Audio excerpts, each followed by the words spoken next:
네, 9월 FOMC 회의를 통해서 미 연준에서는 금리 동결 카드를 내놨습니다. 우리 시장은 일단 환호한 모습이었는데요. 하지만 찜찜함은 남아있거든요. 네. 왜 그런 걸까요? 그러니까요. 글로벌 증시가 일제히 내림세를 보여줬고요. 금리 동결에 오히려 더욱더 시장의 불확실성은 확대가 됐습니다.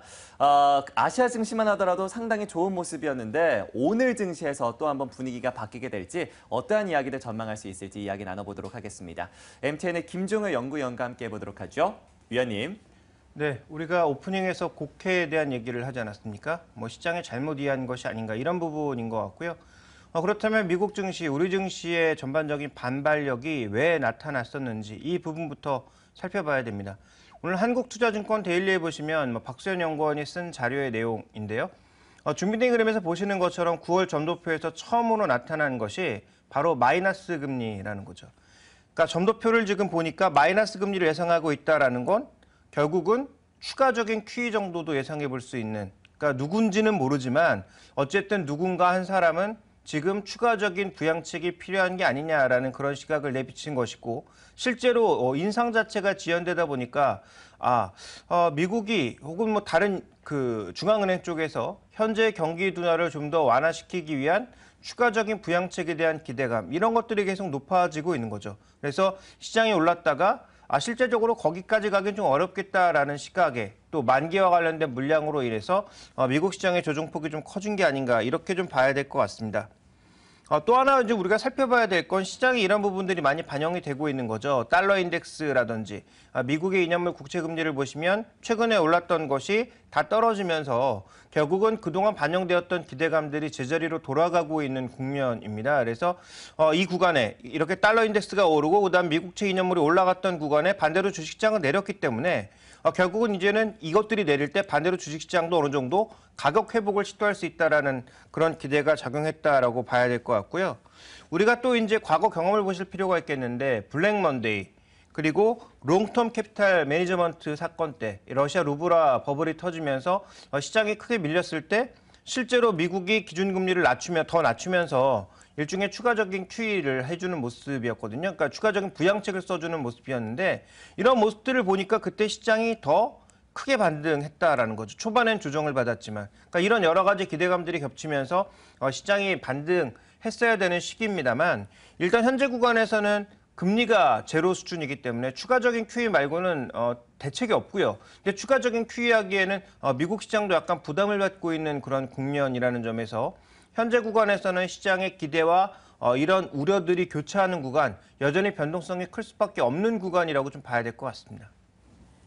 네, 오히려 금리 동결을 통해서 경기 부양책을 제시하려고 했지만 시장의 반응은 뜨뜻미지근합니다. 양시장 모두 다 엇갈리는 양상을 시현하고 있는데요.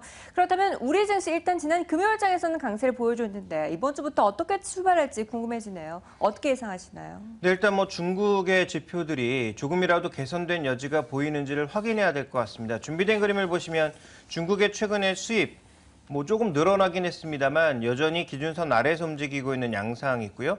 또 산업 생산이라든지 M2라든지 이런 실물 지표들의 전반적인 흐름이 여전히 제한적인 모습입니다. 심리 지표도 마찬가지죠. PMI를 중심으로 하는 심리 지표도 둔화된 상황인데 실물 지표 회복이 좀처럼 나타나지 않고 있고요. 유럽도 마찬가지라는 거죠. 유럽의 이제 소비는 일부 회복되는 모습을 보여주고 있고 대출도 일부 개선되는 모습을 나타내고 있습니다만 이게 지금 달러 약세로 가면서 유로화를 강세로 밀어버릴 경우에 과연 어디까지 갈 수 있느냐.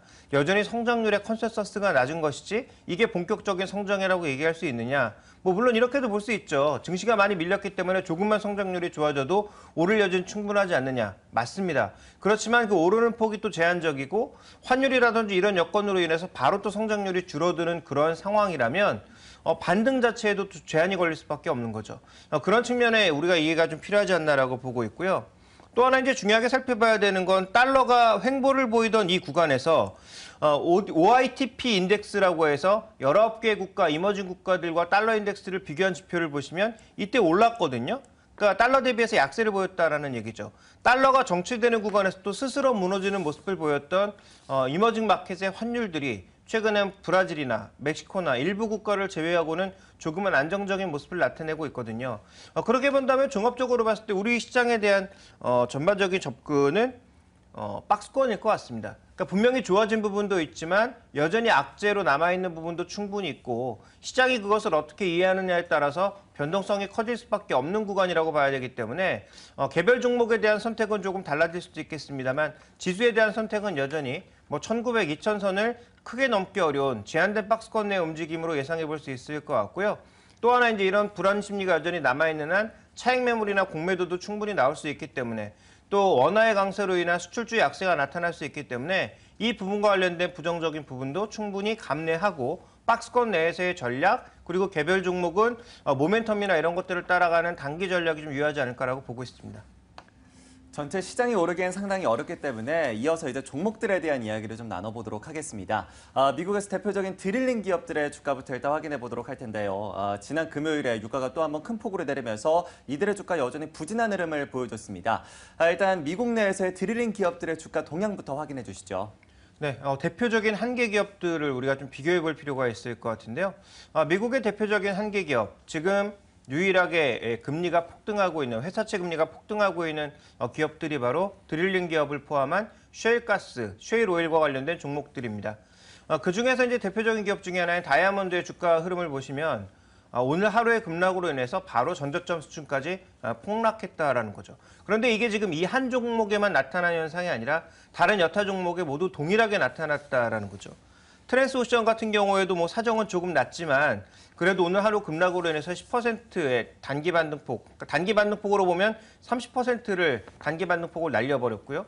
그 외에 이제 여러 노블에너지를 포함한 굉장히 여러 가지 종목들이 오늘 미국 증시의 급락을 이끌었다라고 봐야 될 것 같습니다. 그러니까 기술적인 반등, 낙폭과대에 따른 기술적인 반등이 나왔지만 무너질 때 이렇게 한 번에 무너짐으로써 이들 종목의 추이를 놓고 보게 되면 한계 기업들은 이제는 속아져야 되겠구나. 속아지지 않으면 이들 종목이, 이들 업종 자체가 좋아지기가 쉽지 않구나라고 이해해봐야 될 것 같고요. 그나마 경기가 났다는 미국에서도 안 되는 업종은 안 되더라라는 거죠. 그래서 이런 부분들을 우리 시장에도 그대로 좀 적용을 해봐야 되지 않을까. 안 되는 기업이 되기 위해선 정말 특단의 조치가 필요하다라는 점을 우리가 살펴볼 필요가 있습니다. 네, 한 기업에만 국한된 것이 아니라 딜링 업계 전체적으로 부진하다라고 분석을 해주셨는데요. 그렇다면 한국에서 현재 한계 기업으로 꼽히고 있는 대우조선해양에 대해서는 어떻게 평가하시나요? 네, 지금 당장 보면 좋을 게 하나도 없죠. 왜냐하면 이제 준비된 그림을 보시면 회사채와 CP 발행인데요. 이게 이제 점점 만기가 돌아옵니다. 특히 올해 만기 돌아오는 물량이 꽤 있고요.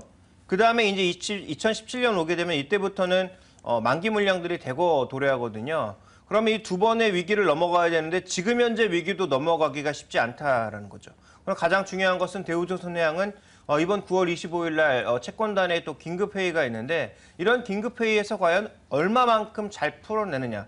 향후 자금 계획을 잘 풀어낼 수 있느냐. 왜냐하면 기업이라는 게 자기 돈으로만 할 수 없는 거 아니겠습니까? 또 지금 상황에서 증자한다고 그러면 누가 받아들일까요? 그러니까 이런 부분들을 고려해보면 외부 자금 조달을 어떻게 잘 해내느냐가 중요한데 이런 것들의 회의가 당장 눈앞에 놓여있기 때문에 사람들은 이것을 확인하고 싶어하는 것은 너무도 당연하다. 왜냐하면 지금 업종 자체가 굉장히 불안한 상황이니까. 그래서 그나마 남아있는 것은 자회사를 얼마나 비싼 가격에 잘 팔 수 있느냐. 그래서 지금 산업은행이 실사에 들어가고 있는 상황인데요. 그렇게 쓸만한 자회사가 없다라는 점도 부담이죠. 그래서 현재 이런 자회사들을 판다는 것은 약간의 플러스 요인은 있겠습니다만 자회사 팔아서 지금 자금의 부족분을 모두 메꾸고 실적의 부족분을 모두 메꿀 수 있을 정도는 아니다라는 것입니다. 그렇다면 향후 업황이 좋으냐? 또 그렇지도 않다라는 거죠. 신규 수주라든지 수주 현황이라든지 이런 것들이 과거 대비해서 굉장히 많이 떨어지고 있고요. 8월 기준이긴 합니다만 2015년도의 전반적인 달성률, 그러니까 올해 목표의 달성률이 50%도 채 되지 않다라는 것도 주목해 볼 필요가 있습니다.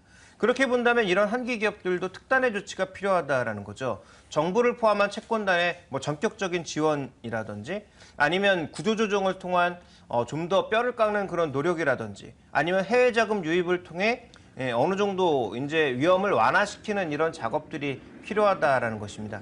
이런 특단 조치가 없을 경우 해당 업종이 살아나는 데는 굉장히 오랜 시간이 걸린다라는 것을 염두에 두시면서 전략은 딱 두 가지입니다. 손절하고 아예 쳐다보지 않던지 아니면 손절을 고려하지 않고 있다면 전저점을 깨는 시점에서부터 단기 매수를 통해서 단기 전략을 취하던지 아니면 정말 다이오조선해양이 그래도 최소한 망하진 않을 거다라고 생각하시는 분들은 지금부터 저가 분할 매수 정도로 시작해 보시는 뭐 전략 정도를 생각해 봐야 될 텐데요. 저라면 좀 더 비싼 가격에 사더라도 아직은 기다리는 전략을 택하겠다. 그리고 이 종목에 대한 비중이 굉장히 높다면 정말 눈물을 머금고라도 일부는 손절을 했다가 다시 접근하는 전략을 취해보겠다. 이렇게 말씀드리겠습니다. 국내 한계 기업들도 특단의 조치가 없는 이상은 마땅히 오르기에는 어려운 상황입니다. 대우조선해양 같은 경우는 지금 중립 의견을 제시해 주셨고요. 좀 더 하락할 경우, 전저점을 이탈할 경우에는 아주 장기적으로 매수 가능성도 있겠다라는 이야기까지 전해주셨습니다. 자, 이렇게 해서 글로벌 이슈들과 함께 국내 종목에 대한 이야기까지 확인해봤고요. 이어서 국내 시장에 대한 전략도 세워보도록 하겠습니다. 네, 월요일 장이니까 미리 시작하기 전에 알찬 전략을 세워보시죠. 오늘 장 선 전략 함께합니다.